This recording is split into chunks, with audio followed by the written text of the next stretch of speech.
Olá, família do canal. O que vou contar hoje mudou minha vida para sempre, e preciso compartilhar porque sei que muitos de vocês passaram por algo parecido. Meu nome é Elias Moraes, tenho 48 anos, e até pouco tempo atrás eu era o pastor da pequena igreja adventista em Divina Esperança. Hoje, você vai ver como eu consegui minha vingança da melhor forma, usando o conhecimento que Deus me deu para desmascarar um falso milagre e expor o homem que usou o nome dele em vão para me destruir. Minha vida foi virada de cabeça para baixo, mas a justiça, ainda que tardia, sempre encontra um caminho para prevalecer. Tudo aconteceu em uma cidadezinha do interior, um lugar onde a tradição católica é tão antiga quanto as próprias pedras da rua. O homem mais poderoso de lá era Vicente de Abreu, um fazendeiro e empresário rico que agia como se fosse o dono de tudo e de todos. Ele era o principal benfeitor da cidade, um católico fervoroso que não via com bons olhos a minha pequena mas crescente congregação. Para ele, éramos uma ameaça à ordem que ele controlava. O começo do meu fim foi um convite inesperado. Abreu me chamou para a tradicional Festa da Padroeira, um evento gigantesco na Praça da Matriz. Na minha inocência aceitei, achando que era um sinal de união, uma chance de mostrar que, apesar das diferenças, servíamos ao mesmo Deus. Mal sabia eu que estava caminhando direto para uma armadilha cuidadosamente montada, um palco onde eu seria o sacrifício para fortalecer ainda mais o poder dele. No auge da festa, com a praça lotada, Abreu me chamou ao palco. Com um sorriso falso, ele me fez uma pergunta pública sobre o que a minha fé dizia a respeito da Virgem Maria. Respondi com calma e respeito, explicando que, embora honrássemos Maria como a mãe de Jesus, nossa adoração era direcionada exclusivamente a Deus. Tentei ser diplomático, mas a verdade da minha fé era inegociável, e foi essa verdade que ele usou contra mim. Ele não esperou eu terminar. Virou-se para a multidão e gritou, distorcendo minhas palavras: "Ouçam isso! Ele ofende Nossa Senhora no coração de nossa cidade." E nesse exato momento, como se fosse um roteiro de teatro, a grande estátua da santa no centro da praça começou a chorar.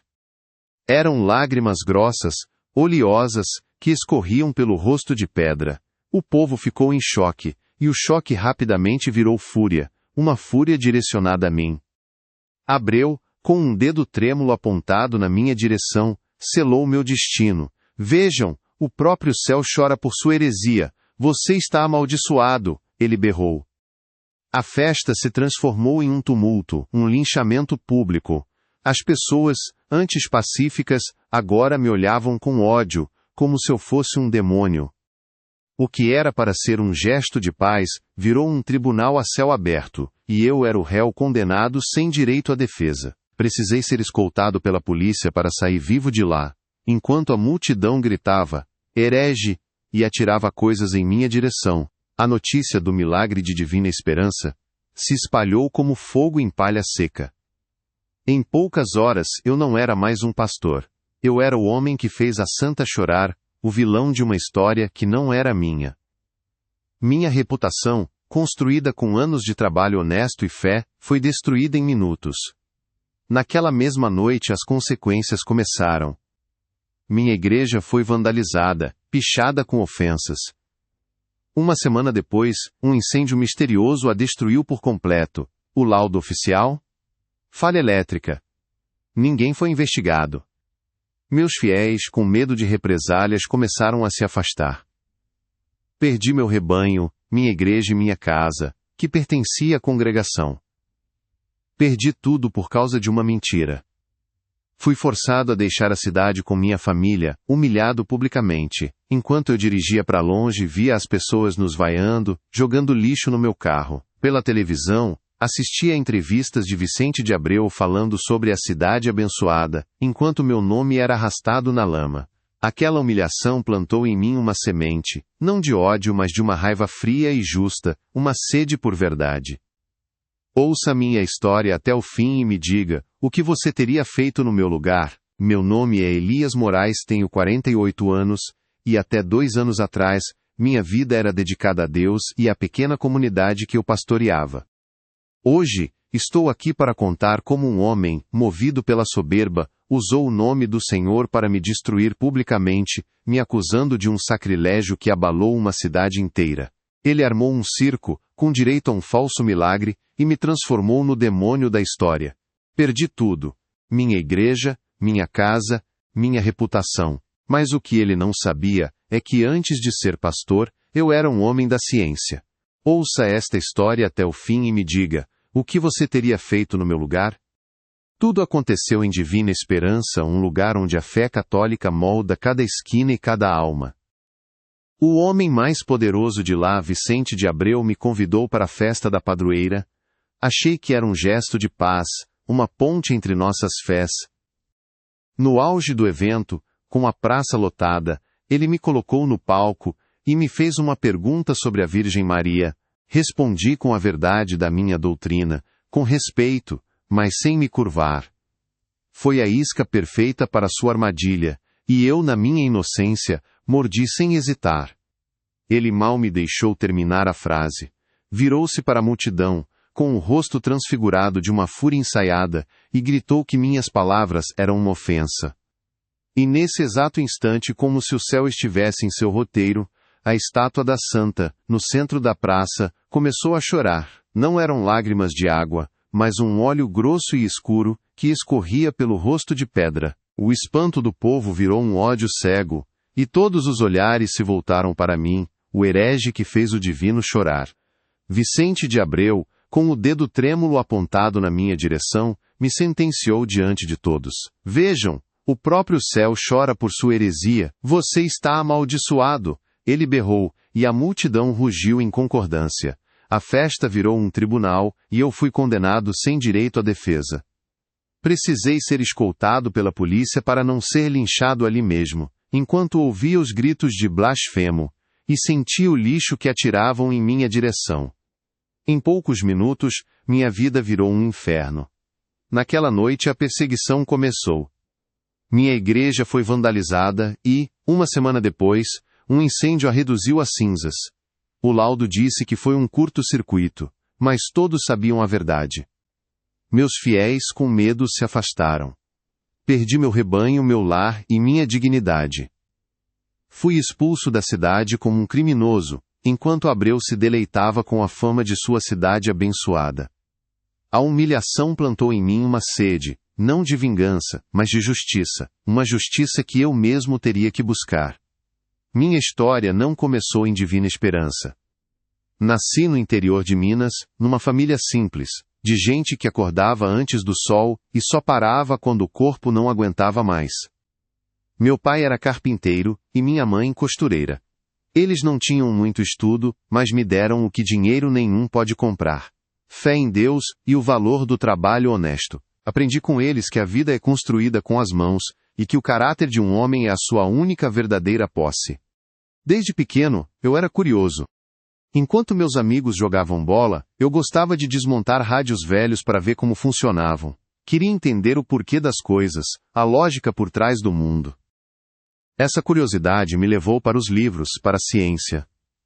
Ao mesmo tempo, a fé que minha mãe me ensinou nunca me abandonou. Para mim, não havia conflito entre ciência e Deus.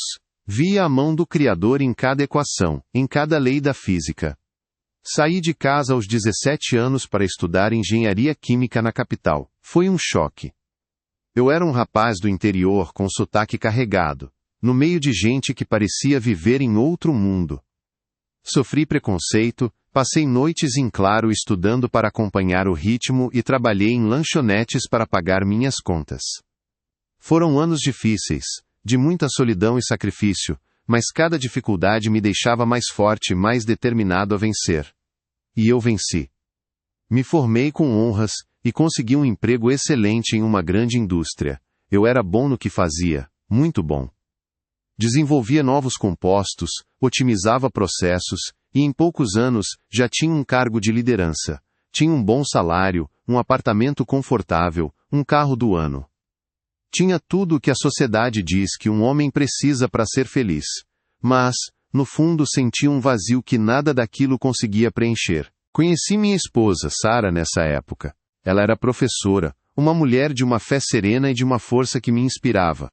Foi ela quem me fez olhar para dentro de mim e entender o que faltava.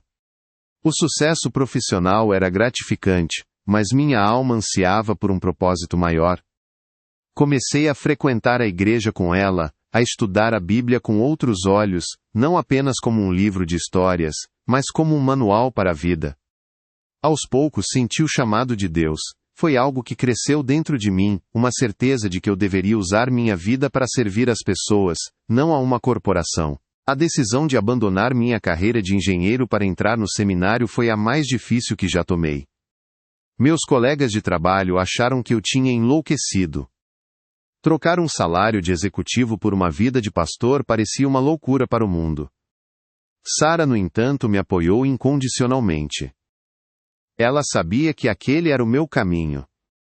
Vendemos nosso apartamento, nosso carro, e usamos o dinheiro para nos manter durante os anos de estudo teológico. Foi um recomeço do zero, uma prova de fé. Mergulhei nos estudos com a mesma dedicação que tinha na faculdade de engenharia, e encontrei um novo tipo de lógica, a lógica do amor e do serviço a Deus.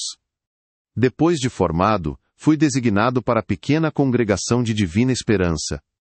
Chegamos lá com pouca coisa, além da nossa fé e da vontade de trabalhar. A cidade era um desafio. A tradição católica era muito forte, e muitos nos viam com desconfiança. Nossa primeira igreja funcionava em um salão alugado, com cadeiras de plástico e um ventilador barulhento. Éramos apenas umas 20 pessoas no começo. Mas não desanimamos. Começamos um trabalho de formiguinha de porta em porta, não para converter as pessoas à força, mas para oferecer ajuda, uma palavra de conforto, uma cesta básica para quem precisava. Organizamos aulas de reforço para as crianças da comunidade, ajudamos a reformar a casa de uma viúva. Queríamos mostrar o amor de Deus através de ações, não apenas de palavras. Aos poucos a desconfiança foi dando lugar ao respeito. Nossa pequena comunidade começou a crescer. Pessoas que se sentiam sozinhas, ou desamparadas, encontravam em nossa igreja uma família. Compramos um terreno e, com a ajuda de todos, construímos nosso próprio templo, um lugar simples, mas cheio de amor e fé. Cada tijolo daquela igreja foi assentado com suor e oração. Minha vida era plena. Eu tinha uma família que amava, uma comunidade que me respeitava, e a certeza de estar cumprindo o propósito que Deus tinha para mim. Acordava todos os dias agradecido pela chance de servir. Via o impacto positivo do nosso trabalho na vida das pessoas e isso era minha maior recompensa. Eu não era um homem rico em dinheiro, mas era milionário em paz de espírito. Foi nesse cenário de crescimento que comecei a incomodar Vicente de Abreu. Ele não via uma igreja ajudando a comunidade. Via um concorrente crescendo em seu território. Ele controlava a cidade através do poder econômico e da influência religiosa. Nossa pequena congregação, independente e fiel apenas a Deus, era uma afronta ao seu domínio. Ele não podia nos controlar, então decidiu que precisava nos destruir. Olhando para trás, vejo como fui ingênuo. Quando o convite para a festa chegou, vi uma oportunidade de diálogo, de mostrar que não éramos inimigos. Sara me alertou, disse que sentia algo estranho, mas eu a tranquilizei. Acreditei na bondade, na possibilidade de união. Mal sabia eu que estava caminhando para o matadouro, para um espetáculo de humilhação pública planejado nos mínimos detalhes. Aquele palco, a pergunta capciosa, a reação ensaiada da multidão, e principalmente, as lágrimas falsas da estátua. Tudo foi meticulosamente calculado para me aniquilar. Eles não atacaram apenas a mim. Atacaram tudo o que eu construí, a fé de dezenas de famílias, o trabalho de anos. Destruíram nossa igreja, nosso lar, e espalharam um medo entre aqueles que chamávamos de irmãos. A dor da traição e da injustiça foi profunda, mas foi a profanação do sagrado que mais me feriu. Usar um falso milagre, manipular a fé de pessoas simples para destruir um homem de Deus. Aquilo não era apenas um ataque pessoal, era uma blasfêmia. E foi ali, vendo meu mundo desmoronar, que a semente da justiça foi plantada em meu coração. Uma justiça que eu sabia que teria que ser tão inteligente e calculada, quanto o mal que me fizeram. É muito importante que você se inscreva no canal e deixe um like no vídeo, para que o YouTube recomende essa incrível história para mais pessoas, assim você nos ajuda a espalhar o Evangelho através de histórias reais de testemunhos. Então, por favor, nos ajude nessa causa tão nobre. A saída de Divina Esperança foi a caminhada da vergonha. Com o carro amassado e sujo de lixo, dirigi por horas sem rumo, com Sara em silêncio ao meu lado. Cada quilômetro que nos afastava da cidade parecia aumentar o peso da humilhação. Não olhamos para trás. Não havia nada para ver a não ser as ruínas da nossa vida, um rastro de fumaça e mentiras. Aquele silêncio no carro era mais barulhento do que qualquer acusação que eu já tinha ouvido. Nos primeiros dias, ficamos em um quartinho de pensão na beira da estrada, um lugar com cheiro de mofo e desespero. O dinheiro que tínhamos era o pouco que sobrou da nossa conta, que se esvaía a cada refeição barata, a cada noite mal dormida.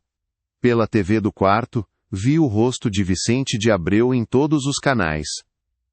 Ele falava do milagre com uma falsa humildade, enquanto meu nome era citado como o do pastor herege que provocou a ira divina. A mentira dele tinha virado verdade nacional. Tentei ligar para alguns membros da minha antiga congregação. Pessoas que ajudei, que aconselhei, cujos filhos eu vi crescer. A maioria não atendeu. Os poucos que responderam, o fizeram com a voz baixa, apressada, pedindo para que eu não ligasse mais. Eles estavam com medo. Entendi o recado. Eu estava sozinho. O rebanho que eu tanto amava tinha sido dispersado, e o pastor agora era o lobo. O abandono doeu mais do que as pedras que atiraram em mim. A realidade financeira nos atingiu como um soco no estômago. Sem igreja, eu não tinha salário. Sem casa, não tínhamos teto. Sara tentou arrumar um emprego como professora em uma cidade vizinha, mas bastava o diretor da escola pesquisar meu nome na internet para que a porta se fechasse. A mancha da mentira de Abreu não estava só em mim. Respingava em toda a minha família, envenenando nosso futuro e nos condenando à miséria. Meus filhos na época com 10 e 12 anos, foram os que mais sofreram em silêncio. Na nova escola improvisada, outras crianças os apontavam, cochichando que o pai deles era um homem amaldiçoado. Meu filho mais velho chegou em casa com um olho roxo um dia. Ele não quis me contar o motivo, mas eu sabia. A violência que começou na Praça da Matriz tinha encontrado um jeito de chegar até a minha casa, até a minha família. Sentia-me um fracassado, incapaz de proteger os meus. Para sobreviver, comecei a fazer bicos, descarreguei caminhões, ajudei em obras, fiz qualquer coisa que pagasse o suficiente para o aluguel de uma casa minúscula e para colocar comida na mesa. Eu que um dia fui um engenheiro respeitado e depois um pastor de uma comunidade, agora tinha as mãos cheias de calos e a alma cheia de feridas. Cada moeda que eu ganhava era um lembrete amargo do quanto eu havia caído de tudo que me foi tirado. Enquanto eu lutava para juntar trocados, via na televisão o anúncio do novo empreendimento de Vicente de Abreu, um resort de luxo chamado Oásis do Milagre. Ele estava construindo um império sobre a minha desgraça, monetizando a fé das pessoas e usando a mentira que me destruiu como peça de marketing. A cidade de Divina Esperança, antes esquecida, virou ponto turístico. O milagre falso estava gerando lucros verdadeiros para o homem que o inventou. A humilhação era diária, constante. Uma vez, fui a uma loja de ferramentas comprar um martelo, e o dono me reconheceu. Ele me olhou de cima a baixo com desprezo, e disse em voz alta para todos ouvirem: "Não vendemos para gente da sua laia aqui. Vá levar sua maldição para outro lugar." Saí da loja com o rosto queimando de vergonha, sentindo os olhares de todos nas minhas costas. Eu não era mais uma pessoa. Era um símbolo do mal. A liderança da minha denominação, a organização maior da igreja, me ofereceu palavras de conforto, mas nenhuma ajuda prática. Eles me aconselharam a ter paciência, a orar e a esperar a poeira baixar. Na prática, eles me colocaram na prateleira, me isolaram para não contaminar a imagem da igreja. Fui abandonado por aqueles que eu chamava de irmãos na fé, tratado como um problema a ser esquecido, não como uma vítima a ser defendida. Houve noites em que a raiva era tão grande que eu não conseguia dormir. Eu andava de um lado para o outro na pequena sala, remoendo cada detalhe daquela noite na praça. A imagem do rosto triunfante de Abreu, o som da multidão gritando, o cheiro do óleo escorrendo pela estátua. Aquelas memórias eram um veneno que me consumia lentamente, corroendo minha paz e testando os limites da minha fé em Deus. Sara era minha fortaleza. Mesmo vendo o sofrimento em seus olhos, ela nunca me culpou. Pelo contrário, sua fé parecia se fortalecer na adversidade. Ela orava por mim, me abraçava quando eu desmoronava, e me lembrava de que Deus não havia nos abandonado, mesmo que o mundo inteiro tivesse virado as costas. Sem ela eu sei que teria afundado completamente no poço de amargura que se abria sob os meus pés. O ponto mais baixo foi quando tivemos que vender as alianças de casamento para pagar o aluguel atrasado. Lembro de estar na loja de penhores, entregando aquele anel que simbolizava a promessa mais importante da minha vida para um homem que mal olhou nos meus olhos. Naquele momento senti que Abreu não tinha tirado apenas meu emprego e minha casa. Ele tinha roubado meu passado, meu presente e estava destruindo meu futuro. Comecei a duvidar de tudo. Onde estava Deus em meio a tanta injustiça? Por que ele permitia que um homem mau prosperasse usando seu nome em vão, enquanto eu, que tentei servi-lo com sinceridade, era esmagado? A fé que sempre foi minha bússola agora parecia fraca, distante. Eu conversava com Deus, mas minhas orações eram mais um grito de dor do que um ato de adoração.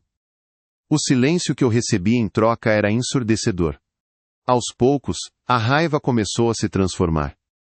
Ela deixou de ser um fogo que me queimava por dentro, e passou a ser algo frio, pesado, como uma pedra de gelo no meu peito. Eu observava as notícias sobre Abreu não mais com indignação, mas com uma atenção analítica. Comecei a estudar seus movimentos, a entender sua estratégia, a mapear seu sucesso. A dor estava dando lugar a um foco sombrio e calculista. Um dia, vi uma entrevista em que um repórter perguntou a Abreu sobre a composição das lágrimas sagradas. Ele riu com aquela sua arrogância disfarçada de piedade e disse: "Isso é um mistério de Deus. Quem somos nós para questionar?" Naquele instante algo estalou dentro de mim. Não foi a resposta de um homem de fé. Foi a resposta de um homem que tinha algo a esconder. Foi a primeira vez em 2 anos que a mente do engenheiro químico despertou dentro do pastor quebrado. Mistério? Não. Para tudo debaixo do céu há uma explicação, uma causa e um efeito. As leis da física e da química não se curvam à vontade dos homens, por mais poderosos que eles sejam. Um líquido que escorre de uma estátua de pedra não era um mistério divino. Era um problema a ser resolvido. Naquela noite desenterrei uma caixa velha com meus livros da faculdade. As páginas estavam amareladas. O cheiro de poeira encheu o ar. Abri um volume sobre química de polímeros e compostos higroscópicos. Enquanto li aquelas equações e fórmulas, uma parte de mim que eu achava que estava morta voltou à vida. A curiosidade, a lógica, o desejo de entender como as coisas funcionam. Lembrei-me de um projeto antigo, um sistema de microfluidos que desenvolvi para liberar lubrificantes em maquinário pesado de forma lenta e controlada. Um sistema que poderia ser adaptado. Um sistema que poderia fazer uma pedra chorar óleo por dias, talvez semanas, com um mecanismo simples e engenhoso, escondido da vista de todos. A ideia era tão clara, tão óbvia que me senti um tolo por não ter pensado nisso antes. De repente a raiva encontrou um propósito. A humilhação virou combustível. A injustiça se tornou um mapa. Deus não tinha me abandonado. Ele não me deu a resposta em uma oração sussurrada, mas no conhecimento que Ele mesmo me permitiu adquirir anos atrás.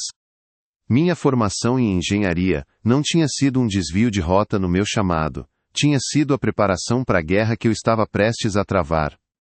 Não seria uma vingança movida pelo ódio, mas uma cruzada pela verdade. Eu não iria destruir Vicente de Abreu com as mesmas armas sujas que ele usou contra mim. Eu iria usar a lógica, a ciência e a inteligência para expor sua fraude. Eu iria desmascarar o falso milagre dele não com outro milagre mas com a verdade irrefutável dos fatos. Ele usou a fé para me derrubar. Eu usaria a razão para derrubá-lo. Olhei para o meu reflexo no vidro escuro da janela. Vi um homem mais velho, mais magro, com os olhos cansados de quem viu o fundo do poço. Mas, pela primeira vez em muito tempo, vi também uma faísca ali. A chama da resignação tinha se apagado, e em seu lugar, acendeu-se o fogo frio da determinação. O pastor Elias Moraes estava ferido, mas o engenheiro Elias Moraes estava de volta. Minha queda tinha sido pública e barulhenta. A humilhação, televisionada. Minha família pagou um preço que jamais deveria ter pago. Agora, a justiça seria igualmente pública. Eu iria desmontar o império de Vicente de Abreu, peça por peça, usando a mesma inteligência que ele subestimou.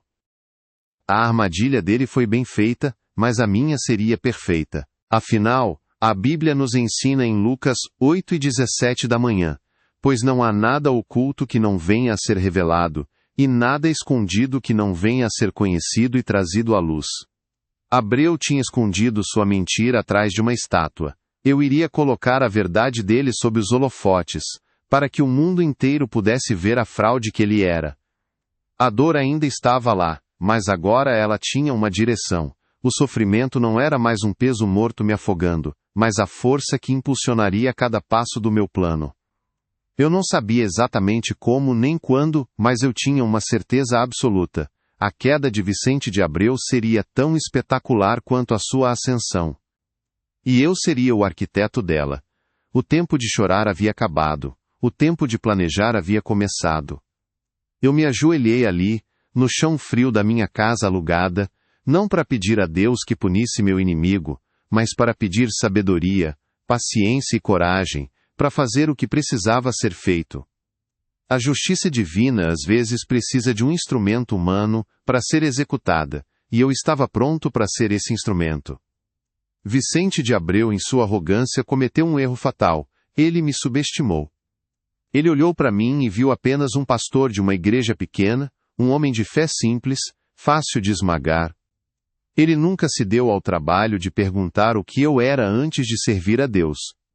Se tivesse investigado, saberia que por trás daquele terno modesto, havia a mente de um engenheiro químico com anos de experiência em uma das maiores indústrias do país. Esse foi o meu recurso oculto, a arma que ele mesmo me forçou a desenterrar. Minha antiga profissão era um capítulo que eu havia fechado, ou assim pensava.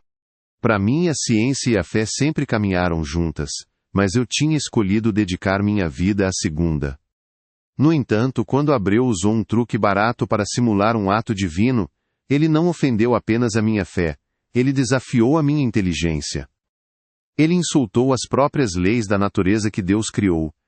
E ao fazer isso, ele despertou o cientista que dormia dentro de mim, um homem treinado para ver através de fraudes. Lembro-me claramente da noite em que a virada aconteceu. Eu estava assistindo a mais uma reportagem sobre o Oásis do Milagre, o resort de luxo que Abreu estava construindo. Ele ria, dizendo que as lágrimas da estátua eram um mistério inexplicável. Naquele momento, a raiva deu lugar a uma clareza fria. Não era mistério, era química. Era um problema com variáveis, componentes e um resultado previsível. E eu era o homem que sabia exatamente como resolver aquela equação. Desenterrei minhas caixas antigas, guardadas no fundo de um armário. Lá dentro, em meio a bíblias de estudo e anotações de sermões, estavam meus livros de engenharia. O cheiro de papel velho e conhecimento técnico encheu o ar. Ao folhear aquelas páginas, senti uma parte de mim que estava adormecida voltar à vida. As fórmulas, os diagramas de fluxo, os compostos, tudo voltou à minha mente com uma força avassaladora. Eu não era mais apenas uma vítima. Eu era um especialista. Abreu jamais imaginou que o pastor que ele humilhou entendia de sistemas de microfluidos, de compostos higroscópicos que podem absorver umidade do ar e liberá-la lentamente, ou de polímeros que podem controlar a viscosidade de um líquido. Ele montou um espetáculo de ilusionismo para uma plateia de leigos, sem saber que na primeira fila, metaforicamente falando, havia um mágico que conhecia todos os seus truques. Sua soberba foi a sua ruína. Deus, em sua infinita sabedoria, não nos dá dons por acaso. Naquele momento entendi que minha carreira como engenheiro não foi um desvio, mas uma preparação. O conhecimento que adquiri não era para construir riqueza para uma corporação, mas para defender a verdade em seu nome. A vingança que começou a se formar em minha mente não era movida por ódio, mas por um senso de justiça divina. Era meu dever usar as ferramentas que Deus me deu para expor a blasfêmia de Abreu. O primeiro passo foi usar o pouco dinheiro que nos restava para comprar um computador usado e ter acesso à internet. Mergulhei em pesquisas, analisei cada foto em alta resolução, cada vídeo do milagre. Ampliei as imagens do rosto da estátua, procurando por fissuras e emendas, qualquer coisa fora do lugar.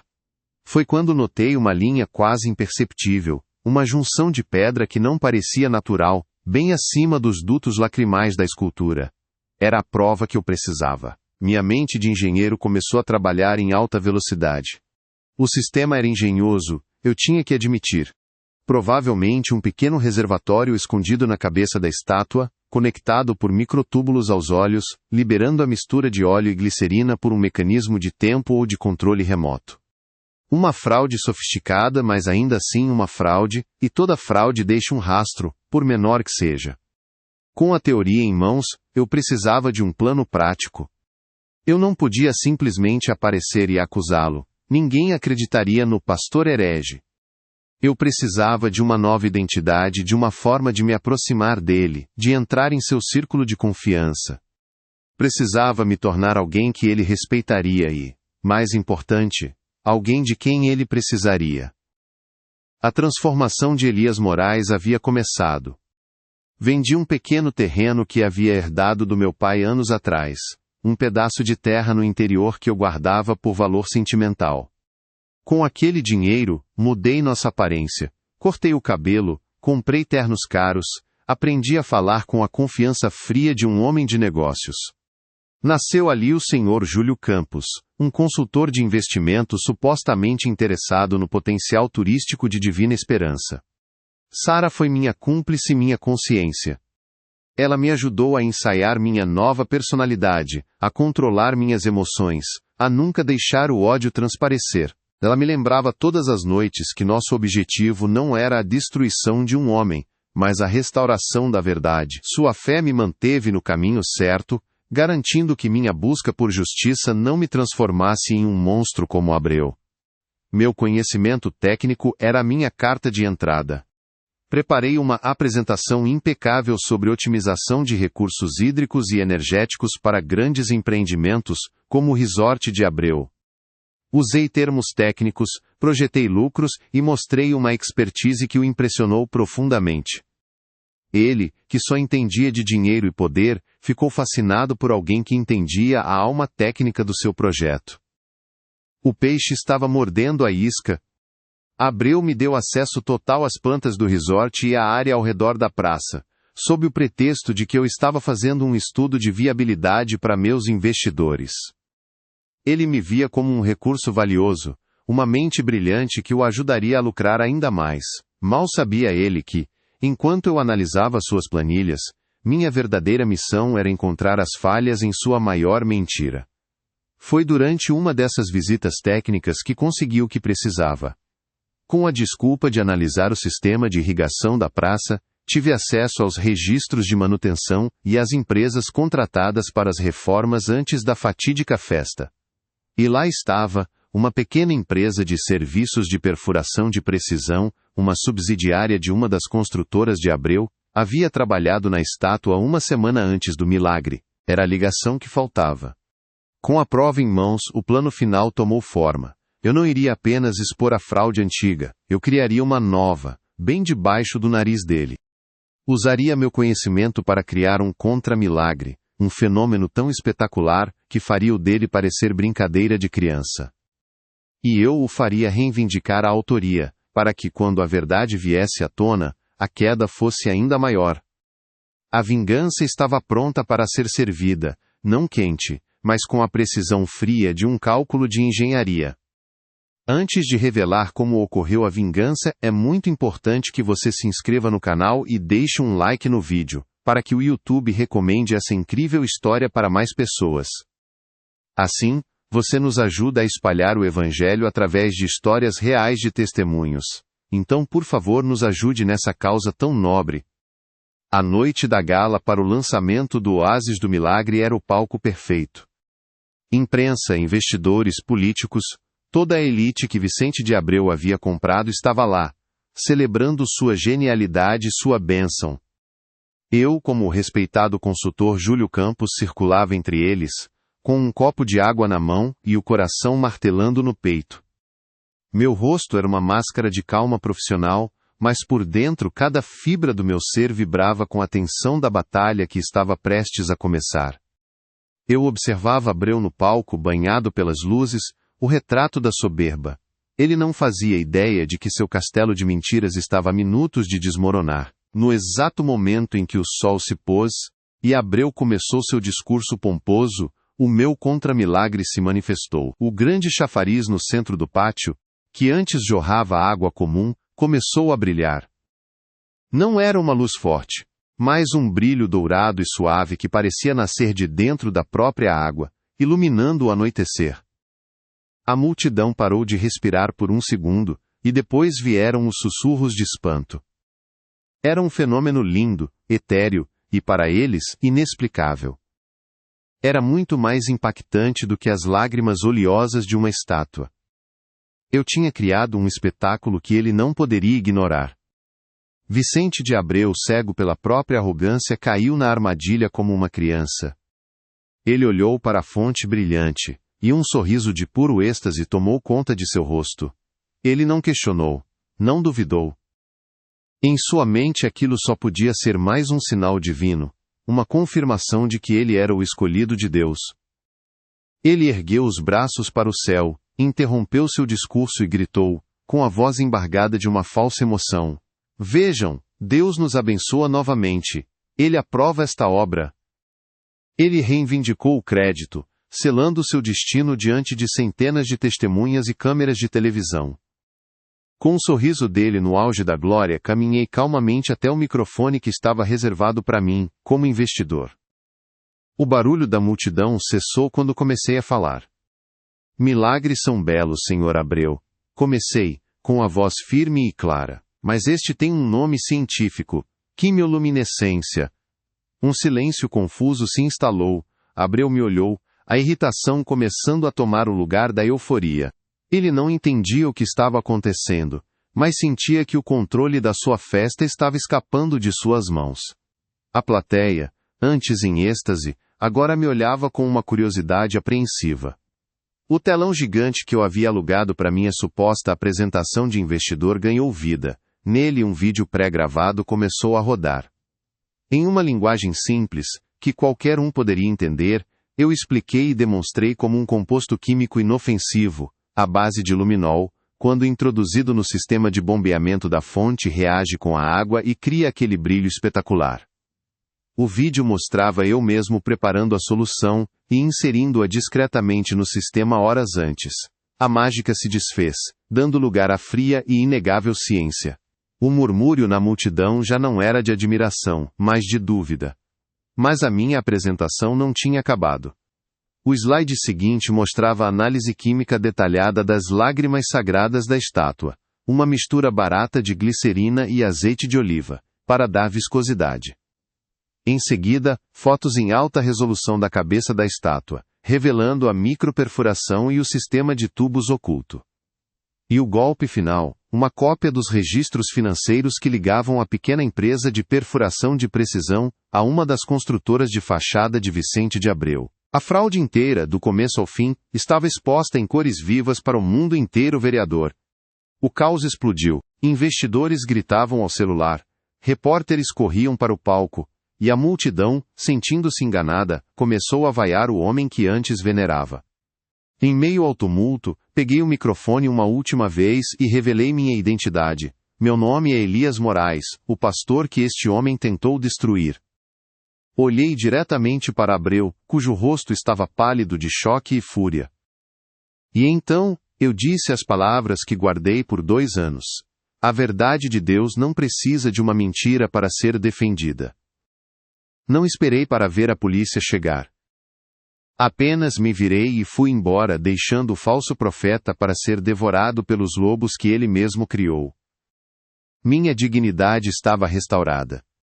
Se você chegou até o final do vídeo, comente a frase "Jesus é bom". E não se esqueça de se inscrever no canal para continuar recebendo mais histórias como essa.